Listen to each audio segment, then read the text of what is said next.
Newton ಇದ್ದ Newton ಎಷ್ಟು ದೊಡ್ಡ ಜ್ಞಾನಿ, ಚಲನೆಯ ನಿಯಮಗಳನ್ನು ಕೊಟ್ಟ ಜಗತ್ತಿಗೆ. ಅವನಿಗೆ ಯಾರೋ ಬಹಳ ಹೊಗಳಿದ್ರಂತ ನ್ಯೂಟನ್ನನಿಗೆ ಬಹಳ ಹೊಗಳಿದ್ರು. ಹೊಗಳದ ಮೇಲೆ ಸನ್ಮಾನ ಸಮಾರಂಭ ಮುಗಿತು. ನ್ಯೂಟನ್ನನಿಗೆ ಹೊಗಳಿದ್ರು, ಬಹಳ ದೊಡ್ಡ ಜ್ಞಾನಿಗಳಿವರು, ಇವರು ಬಹಳ ದೊಡ್ಡ ವಿಜ್ಞಾನಿಗಳಿವರು. ನ್ಯೂಟನ್ನನ ಭಾಷಣ ಬಂತು. ನ್ಯೂಟನ್ ಹೇಳಿದ್ನಂತ, ಇವರೇನಿಷ್ಟು ನನಗಿಷ್ಟೊತ್ತಿನ ಹೊಗಳಾರಲ್ಲ, ಬಹಳ ದೊಡ್ಡ ವಿಜ್ಞಾನಿ, ಬಹಳ ದೊಡ್ಡ ಜ್ಞಾನಿ ಅಂತ ನನಗೇನು ಹೊಗಳಾರಲ್ಲ, ನಾ ಅಷ್ಟೇನಲ್ಲ. I am just a child picking pebbles on the seashore of the knowledge. ನಾನೇನಷ್ಟು ಜ್ಞಾನಿ ಅಲ್ಲ, ಸುಮ್ಮನೆ ಜ್ಞಾನ ಸಮುದ್ರದ ದಂಡೆಯಲ್ಲಿ ಸುಮ್ಮನೆ ಬೆಣಚು ಕಲ್ಲುಗಳನ್ನಾಯುವ ಜ್ಞಾನವನ್ನು ಹಂಬಲಿಸಿದ ಶಿಶು ನಾನಷ್ಟು. ಜ್ಞಾನ ಅಂತಷ್ಟು ತಿಳ್ಕೊಂಡವರು ಸಹಿತ ನಾನು ತಿಳ್ಕೊಂಡಿಲ್ಲ ಅನ್ನುವಂಥ ಜ್ಞಾನಕ್ಕಷ್ಟು ಬೆಲೆ ಜಗತ್ತಿನಲ್ಲಿ. ಮನೆಯಾಗೆಲ್ಲ ನಾವೇನಾದ್ರೂ ಇಡಬೇಕಾಗಿದ್ರೆ ಪುಸ್ತಕಗಳನ್ನು ಇಡಬೇಕು. ಅಂಬೇಡ್ಕರ್ ಅವರೊಂದು ಚಲೋ ಮಾತು ಬರೀತಾರೆ, ನನ್ನ ಹತ್ರ 2 ರೂಪಾಯಿ ಇತ್ರ ನಾ 1 ರೂಪಾಯಿದು ಆಹಾರ ಖರೀದಿ ಮಾಡ್ತೀನಿ, 1 ರೂಪಾಯಿದು ಪುಸ್ತಕ ಖರೀದಿ ಮಾಡ್ತೀನಿ. ಎಷ್ಟು ದೊಡ್ಡ ಮಾತು. ನನ್ನ ಹತ್ರ 2 ರೂಪಾಯಿ ಇದ್ರೆ 1 ರೂಪಾಯಿದು ಪುಸ್ತಕ ಖರೀದಿ ಮಾಡ್ತೀನಿ, 1 ರೂಪಾಯಿದ ಆಹಾರದ ಖರೀದಿ ಮಾಡ್ತೀನಿ, 1 ರೂಪಾಯಿ ಕೊಟ್ಟು ಪುಸ್ತಕ ತಗೊಂತೀನಿ. ಯಾಕಂದ್ರ 1 ರೂಪಾಯಿ ಕೊಟ್ಟ ಖರೀದಿ ಮಾಡಿದ ಆಹಾರ ನನ್ನನ್ನು ಜೀವಂತವಾಗಿ ಇಟ್ರ 1 ರೂಪಾಯಿ ಕೊಟ್ಟ ತಗೊಂಡ ಪುಸ್ತಕ ನನಗೆ ಹೇಗೆ ಜೀವಿಸಬೇಕು ಅಂತ ಕಲಿಸ್ತದೆ. ಇದು ಜ್ಞಾನ ಕೊಟ್ಟು ಕಲಿಸುವ ಮಾತು. ಅದಕ್ಕೆ ಮನ್ಯಾಗ ಏನಾದ್ರೂ ಇಡಬೇಕಾಗಿದ್ರೆ ಪುಸ್ತಕಗಳಿರ್ಬೇಕು ಮನ್ಯಾಗ. ನಮ್ಮ ಮನ್ಯಾಗ ಹೋದ್ರೆ ಏನು ಸಿಗುದಿಲ್ಲ ನಮಗೆ. ಅದೇ ಒಂದು 30-40 ಸೈಟ, ಆ ಡೈನಿಂಗ್ ಹಾಲ್ನಾಗ ಒಂದು ಟಿವಿ, ಆ ಟಿವಿ ಮೇಲೆ ಒಂದು ಫೋಟೋ. ಅದು ಏನು ಫೋಟೋ? ಅವ್ರು ಮನ್ಯಾನವ್ರು ಹೆಗಲ ಮೇಲೆ ಕೈ ಹಾಕಿದ್ದೊಂದು ಫೋಟೋ ಇರ್ತದಷ್ಟು. ಅದ ಫೋಟೋನ ಎಲ್ಲರೂ ವ್ಯಾಟ್ಸಪ್ಪಿಗೆ ಬಿಡ್ತಿರ್ತಾನವ, ಹೆಂಗೆ ಹುಲಿ ಹೆಗಲ ಮೇಲೆ ಕೈ ಹಾಕಿ ನಿಂತೀನಿ ನೋಡನ್. ಇಷ್ಟು ಬಿಟ್ರೆ ಏನು ಇರೋದಿಲ್ಲ ನಮ್ಮ ಮನ್ಯಾಗ. ಒಂದು ಪುಸ್ತಕ ಇಂದ ನಿಮ್ಮ ಗದಗಿನ ಪೂಜ್ಯರಿದ್ರಲ್ಲಿ ತೋಂಟದಾರ್ಯಪ್ಪಗಳು, ಅವರೆಷ್ಟು ಪುಸ್ತಕಗಳ ಬಗ್ಗೆ ಪ್ರೇಮ ಅವರಿಗೆ. ಅವ್ರು ಹೇಳ್ತಿದ್ರು, ಪುಸ್ತಕಗಳ ಇಡುವುದು ಎಷ್ಟು. ಈಗ ನಿಮಗ ಅವರ ಮಠದಲ್ಲಿ ಎಷ್ಟು ಪುಸ್ತಕಗಳನ್ನು ಪ್ರಕಟಣೆ ಮಾಡಿದ್ರು ಅವರು. ಸಂಸಾರಿಗಳಿಗೆ ನಿಮಗೊಂದು ಅಪೇಕ್ಷೆ ಇರ್ತೈತಿ, ಏನು ಅಂದ್ರೆ ಮಗ ಆತು. ಮಗ ಆದ್ರೆ ನಿಮಗೆಷ್ಟು ಸಂತೋಷ ಆಗ್ತೈತಿ. ಸಂಸಾರಿಗಳಿಗೆ ಪುತ್ರೋತ್ಸವ ಎಷ್ಟು ಸಂತೋಷ ಕೊಡ್ತೈತೋ, ಸನ್ಯಾಸಿಗಳಿಗೆ ಪುಸ್ತಕೋತ್ಸವ ಅಷ್ಟು ಸಂತೋಷ ಕೊಡ್ತೈತಿ. ಸಂಸಾರಿಗೆ ಪುತ್ರೋತ್ಸವ, ಸನ್ಯಾಸಿಗೆ ಪುಸ್ತಕೋತ್ಸವ ಅಂತ. ಅದಕ್ಕೆ ಪುಸ್ತಕಗಳಿಂದ ಜ್ಞಾನ ಬರುತ್ತದೆ. ಮನ್ಯಾಗ ಏನಾದ್ರೂ ಇದ್ರೆ ಒಂದು ಚಲೋ ಪುಸ್ತಕ ಇಡುವುದನ್ನು ಕಲಿಬೇಕು. ಜ್ಞಾನ ಯಾವ ಮೂಲೆಗಳಿಂದ ಬರುತ್ತದೆ ಅದನ್ನು ಸ್ವೀಕಾರ ಮಾಡುವುದನ್ನು ಕಲಿಬೇಕು. Let the noble thoughts come from all the way. ದಶದಿಕ್ಕುಗಳಿಂದ ಒಳ್ಳೆಯ ವಿಚಾರಗಳು ಎನ್ನ ಹೃದಯದ ಆಳಕ್ಕೆ ಹರಿದು ಬರಲಿ ಭಗವಂತನೇ. ಕೆಲವಂ ಬಲ್ಲವರಿಂದ ಕಲ್ತು, ಕೆಲವಂ ಶಾಸ್ತ್ರಗಳೆಂ ಕೇಳುತ್ತಂ, ಕೆಲವಂ ಮಾಳ್ಪವರಿಂದ ಕಂಡು, ಕೆಲವಂ ಸುಜ್ಞಾನದೆಂ ನೋಡುತ್ತಂ, ಕೆಲವಂ ಸಜ್ಜನ ಸಂಗದಿಂದರಿಯಲ್ ಸರ್ವಜ್ಞ ನಪ್ಪಮ್ಮನರಂ, ಫಲವಂ ಪಳ್ಳ ಸಮುದ್ರವೈ ಹರಹರ ಶ್ರೀ ಚನ್ನ ಸೋಮೇಶ್ವರ. ಏನು ಕಲಿಬೇಕಲ್ಲ ಮನುಷ್ಯ ಜೀವನದಲ್ಲಿ, ಒಳ್ಳೆಯದು ಎಲ್ಲಿ ಸಿಗುತ್ತದೆ ಅಲ್ಲಿ ಕಲಿಯುವ ಮನಸ್ಸು ಬೇಕು ನಮಗಷ್ಟೆ. ಏನು ಕೋಗಿಲೆಗೆ ಹಾಡೋದು ಯಾರಾದರೂ ಇಂಡಿಯನ್ ಐಡಲ್ನಾಗ ಹೋಗಿ ಬಂದಿತ್ತೇನು? ಲಿಟಲ್ ಚಾಂಪ್ಸಿಗೆ ಹೋಗಿತ್ತೇನು? ಇನ್ನು ಮ್ಯೂಸಿಕ್ ಸ್ಕೂಲ್ನಾಗ ಕಲ್ತೈತೇನು ಕೋಗಿಲೆ ಹಾಡೋದು? ಮೀನು ಈಜುವುದನ್ನು ಎಲ್ಲಿ ಸ್ವಿಮ್ಮಿಂಗ್ ಪೂಲ್ನಾಗ ಕಲ್ತೈತೇನು? ನವಿಲಿಗೆ ನರ್ತನೆ ಮಾಡುವುದು ಯಾವುದು ಡಾನ್ಸ್ ಕ್ಲಾಸಿಗೆ ಹೋಗಿ ಕಲ್ತೈತೇನು?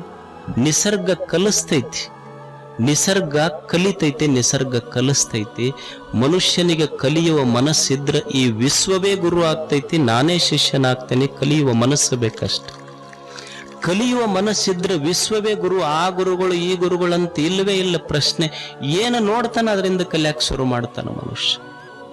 ಏನು ಕೇಳ್ತಾನೆ ಅದರಿಂದ ತಿಳ್ಕೊಳ್ಳಿಕ್ಕೆ ಶುರು ಮಾಡ್ತಾನೆ. ಕಲಿಯುವ ಮನಸ್ಸು ಬೇಕಾಗ್ತದೆ ಮನುಷ್ಯನಿಗಷ್ಟೆ. ಈಗ ನೀವು ಮನ್ಯಾಗ ತಾಯಂದಿರದಿರಿ, ನೀವು ಕುಕ್ಕರ್ ನೋಡಿರಿಲ್ಲ? ಎಲ್ಲರ ಮನ್ಯಾಗ ಕುಕ್ಕರ್ ನೋಡಿದ್ರೆ ಒಂದು ಕಲಿಬಹುದು ಮನುಷ್ಯ. ಏನು ಕಲಿತಾನಂದ್ರ, ಯಾರು ನಮ್ಮ ತೆಳಗ ಬೆಂಕಿ ಹಚ್ಚಿದ್ರು ಸುಮ್ ಸೀಟಿ ಹೊಡ್ಕೊಂತಿರ್ಬೇಕಪ್ಪ ಅಂತ ಕುಕ್ಕರ್ ನೋಡಿ ಕಲಿ ಮನುಷ್ಯ. ಈಗ ನೀವು ತಾಯಂದಿರದಿರು, ಈಗ ಮಿಕ್ಸರ್ ಇರ್ತೈತಿಲ್ಲ ಮನ್ಯಾಗ, ನೀವು ಮನ್ಯಾಗ ಆ ಕಡೆ ಪಡಸಾಲಾಗಿಂದ ನಿಮ್ಮ ಅತ್ತಿಗೆ ನೋಡಿ ತಲೆ ಬಿಸಿಯಾಗಿ ಅಕ್ಕಿನ ನೋಡಿದ್ರೆ ನನಗೆ ಹೊಟ್ಟೆ ಖಾರ ಹಾಕದಂಗ ಆಗುತ್ತೆ ನೋಡಂಗ ಅಂತಿರಿಲ್ಲ ನೀವು. ನಮ್ಮ ಅತ್ತಿಗೆ ನೋಡಿದ್ರೆ ನನಗೆ ಹೊಟ್ಟೆ ಖಾರ ಕಲಿಸ್ದಂಗ ಆಗ್ತೈತಿ ಅನ್ಕೋ ಅಂತ ಬರ್ತಿರ್ತೀರಿ. ಮುಂದೆ ಮಿಕ್ಸರ್ ಇರ್ತೈತಿ ನೋಡಿರಿಲ್ಲ ನೀವು, ಆ ಮಿಕ್ಸರ್ ಅಂತಿರ್ತೀವಿ. ಅಲ್ಲ ನಮ್ಮ ಒಳಗ ನಮ್ಮ ಹೊಟ್ಯಾಗ ಹಸಿಮೆಣಸಿಕಾಯಿ ಹಾಕಿರಿ ಸುಮ್ ಬಾಯಿ ಮುಚ್ಕೊಂಡು ಕೆಲಸ ಮಾಡಕತ್ತಿಲ್ಲ ನಾವು. ಅದಕ್ಕೆ ಯಾರು ನಮ್ಮ ಹೊಟ್ಯಾಗ ಖಾರ ಹಾಕಿದ್ರು ಬಾಯಿ ಮುಚ್ಕೊಂಡು ಕೆಲಸ ಮಾಡೋದು ಕಲಿ ಅಂತ ನಮಗೆ ಮಿಕ್ಸರ್ ಕಲಿಸಿಲ್ಲ ನನ್ನ ಮನ್ಯಾಗ ಹೇಳಿ. ಏನು ನೋಡ್ತೀವಿ ಅದು ಕಲಿಸ್ತೈತಿ. ಕಲಿಯುವ ಮನಸ್ಸಿದ್ರೆ ವಿಶ್ವವೇ ಗುರು ಮನುಷ್ಯನಿಗೆ ಅಷ್ಟೆ. ಕಲಿಯುವ ಮನಸ್ಸು ಬೇಕು. ಕೆಲವೊಮ್ಮೆ ಬಲ್ಲವರಿಂದ ಬಲ್ಲವರು ಯಾರು? ಯಾರ ಮೈ, ಯಾರ ಮನಸ್ಸ, ಯಾರ ಮಾತು, ಮೈ ಮಾತು ಮನಸ್ಸ ಯಾರು ಹೊಲಸು ಮಾಡಿಕೊಂಡಿಲ್ಲ ಅವರೇ ಬಲ್ಲವರಷ್ಟೆ. ಇದಕ್ಕಿಂತ ದೊಡ್ಡದೇನು ಇಲ್ಲ. ಅವರು ಕಾವಿ ಹಾಕಿರ್ಬೇಕು, ಇನ್ನೊಂದು ಬಟ್ಟೆ ಹಾಕಿರ್ಬೇಕಂತಿಲ್ಲ. ಅವ್ರು ಲಗ್ನ ಆಗಿರ್ಬೇಕು, ಲಗ್ನ ಆಗಿರಬಾರ್ದಂತಿಲ್ಲ. ಯಾರ ಮೈ ಹೊಲಸು ಮಾಡಿಕೊಂಡಿಲ್ಲ, ಯಾರ ಮಾತು ಹೊಲಸಾಗಿಲ್ಲ, ಯಾರ ಮನಸ್ಸು ಹೊಲಸಾಗಿಲ್ಲ ಅವರೇ ಬಲ್ಲವರಷ್ಟೆ. ಅಂಥವ್ರ ಹತ್ರ ಇರು ಕೆಲವೊಮ್ಮೆ ಬಲ್ಲವರಿಂದ ಈಗ ಮಗ ಇರ್ತಾನೆ, ತಂದೆ ತಾಯಿನೇ ಬಲ್ಲವರು ಅವನಿಗಷ್ಟೆ. ನಾವೇನು ಕಲಿಸೋದು ಹೇಳ್ರಿ ಮಕ್ಕಳಿಗೆ? ನಾನು ಈಗ ಒಬ್ಬ ತಂದೆ ಇರ್ತಾನೆ, ನೀವೊಂದು ಟೇಬಲ್ ಇರ್ತದ, ಟೇಬಲ್ ಮೇಲೆ ನೀವು ಭಾಳ ಮಂದಿ ಕ್ರಿಕೆಟಿಗರ ಫೋಟೋ ಇಡ್ರಿ, ಸಿನಿಮಾ ಸ್ಟಾರ್ಗಳ ಫೋಟೋ ಇಡ್ರಿ. ಫೋಟೋ ಇಟ್ಟು ನಿಂದು ಒಂದು ಫೋಟೋ ಇಡು ಅದರ ಮೇಲೆ.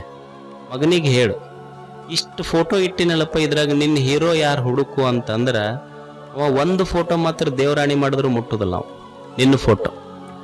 ಉಳ್ದಾಗ ಯಾವಾದರೂ ಒಂದು ಆಯ್ಕೆ ಮಾಡಿಕೊಂಡಿರ್ತಾನೆ. ಅಲ್ಲ, ಒಂದು ಕ್ಷಣ ವಿಚಾರ ಮಾಡುವ, ನನ್ನ ಹೊಟ್ಟೆಯಲ್ಲಿ ಹುಟ್ಟಿದ ಮಗನಿಗೆ ನಾನು ಹೀರೋ ಆಗದೆ ಇದ್ರೆ ತಂದೆ ಅನ್ನುವ ಪದಕ್ಕೆ, ತಾಯಿ ಅನ್ನುವ ಪದಕ್ಕೆ ಅರ್ಥವೇ ಕಳ್ಕೊಂಡು ಬಿಡ್ತೈತೆ ಅಷ್ಟೆ. ಇರದೇ ಹೋದ್ರೆ ತಂದೆ ತಾಯಿ ಅನ್ನೋದು ಬಿಸ್ಕೆಟ್ ತಯಾರು ಮಾಡುವ, ಮೊಬೈಲ್ ತಯಾರು ಮಾಡುವ ಕಂಪನಿಗಳಿದ್ದಂಗೆ ಇವು ಮಕ್ಕಳು ತಯಾರು ಮಾಡುವ ಫ್ಯಾಕ್ಟ್ರಿಗಳಾಗಿ ಬಿಡ್ತಾರೆ ಅಷ್ಟೆ. ಇರದೇ ಇದ್ರೆ ಆ ಪದಕ್ಕೆ ವ್ಯಾಲ್ಯೂ ಇಲ್ಲ. ನೋಡಿ, ಒಬ್ಬ ತಂದೆ ಇರ್ತಾನೆ ಮನ್ಯಾಗ, ಮಗನಿಗೆ ಏನು ಕಲಿಸಬೇಕಾಗ್ತದೆ? ನಾವು ಹೊಲ ಮಾಡೀನ್ರಿ, ಮನಿ ಮಾಡೀನ್ರಿ, ಇಷ್ಟೆಲ್ಲ ಆಸ್ತಿ ಬಿಟ್ಟು ಹೋಗಿನಿ ಅಂತ ನಾವು ಅಂತೀವಿ. ಆಸ್ತಿ ಬಿಟ್ಟು ಹೋದವ ತಂದೆ ಆಗೋದಿಲ್ಲ. ನೀ ಹೆಂಗಿದ್ರು ಬಿಡಿಸ್ಕೊಂತಾನ, ಒಂದ್ ದಿವ್ಸ ಕಡೆಗೆ ಹೆಬ್ಬಟ್ರ ಒತ್ತಿಸ್ಕೊಂತಾನ ICUದಾಗ ಇದ್ದಾಗಾರ. ಮಕ್ಕಳಿಗೆ ಆಸ್ತಿ ಬಿಟ್ಟು ಹೋದವ ತಂದೆ ಆಗೋದಿಲ್ಲ, ಆದರ್ಶ ಕೊಟ್ಟು ಹೋದವ ತಂದೆ ಆಗ್ತಾನಷ್ಟೆ. ಆಸ್ತಿ ಬಿಟ್ಟು ಹೋದವನ ತಂದೆ ಆಗುವುದಿಲ್ಲ, ಆದರ್ಶವನ್ನು ಕೊಟ್ಟು ಹೋದವನ ತಂದೆ ಆಗ್ತಾನೆ.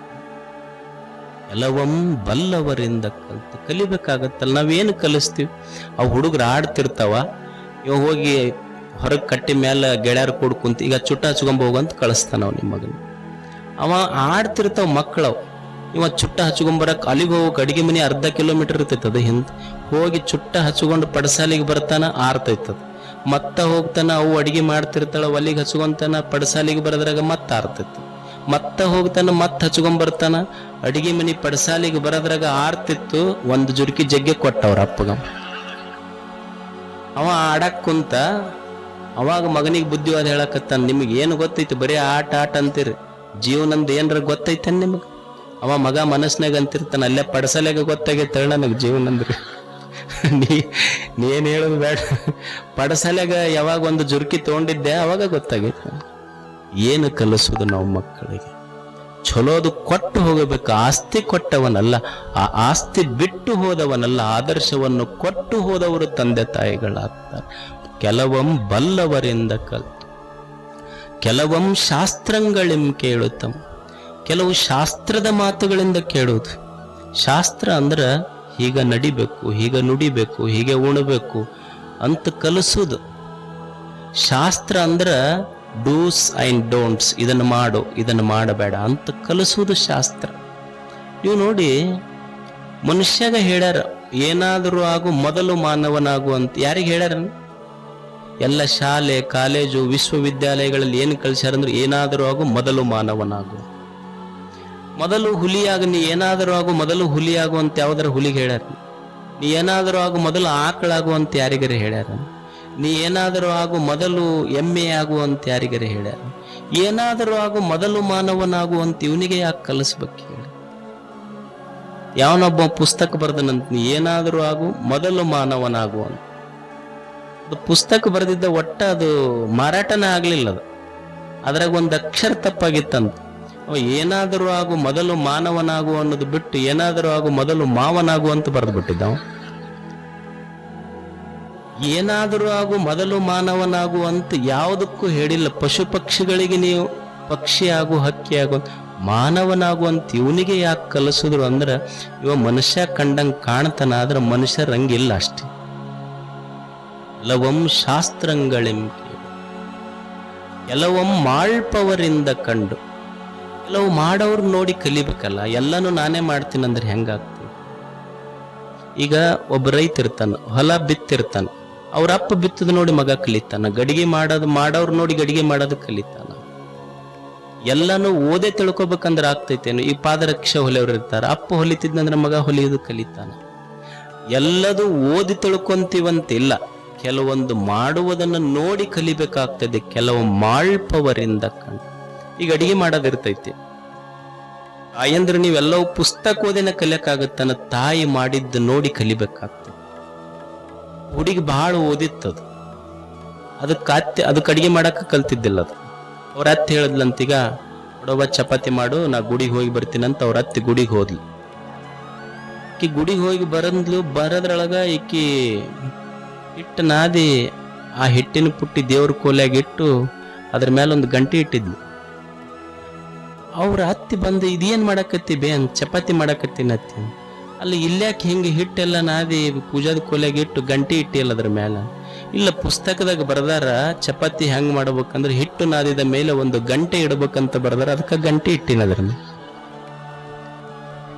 ಹಿಂಗ ಪುಸ್ತಕ ನೋಡಿನೇ ಎಲ್ಲ ಜ್ಞಾನ ಬರ್ತೈತೆ ಅನ್ನೋ. ತಾಯಿ ಕಲಿಸಬೇಕಾಗ್ತೈತೆ ಅಡಿಗೆ ಮಾಡಿ. ಕೆಲವೊಮ್ಮೆ ಮಾಳ್ಪವರಿಂದ ಕಂಡು, ಕೆಲವೊಮ್ಮೆ ಸುಜ್ಞಾನದಿಂದ ನೋಡುತ್ತ. ಕೆಲವು ಬರೇ ಹಾಗೆ ಬರುವುದಿಲ್ಲ, ಕೆಲವು ಜ್ಞಾನದಿಂದ ನೋಡ್ಬೇಕಾಗ್ತೈತೆ ಅಷ್ಟೆ. ಈಗ ದೊಡ್ಡವರು ಮಾಡ್ಯಾರಂತ ತಿಳ್ಕೊಂಡು ನಾವು ಮಾಡೋದಲ್ಲ, ದೊಡ್ಡವ್ರ ಮಕ್ಕಳು ಆಡ್ತಾರಂತ ತಿಳ್ಕೊಂಡು ನಾವು ಆಡಬಾರ್ದು. ದೊಡ್ಡವ್ರ ಮಕ್ಕಳು ರಾತ್ರಿ 12ಕ್ಕೆ ಬರ್ತಾರಂತ ತಿಳ್ಕೊಂಡು ಇವರು 12ಕ್ಕೆ ಬರೋ, ಅವ್ರು ದೊಡ್ಡವ್ರ ಮಕ್ಕಳು ನಡೀತೈತೆ ಅವ್ರದಷ್ಟೆ. ಸೊಳ್ಳಿ 6 ಗಂಟೆಗೆ ಮನಿ ಸೇರ್ತೈತಿ, ನೀ 12 ಗಂಟೆಗೆ ಬಂದ್ರೆ ಹೆಂಗ? ಕಲಿಬೇಕಲ್ಲ. ಎಲ್ಲರೂ ಅವ್ರು ಮಾಡ್ಯಾರಂತ ನೀ ಮಾಡಬೇಡ, ಕೆಲವು ಜ್ಞಾನದಿಂದ ನೋಡಬೇಕು.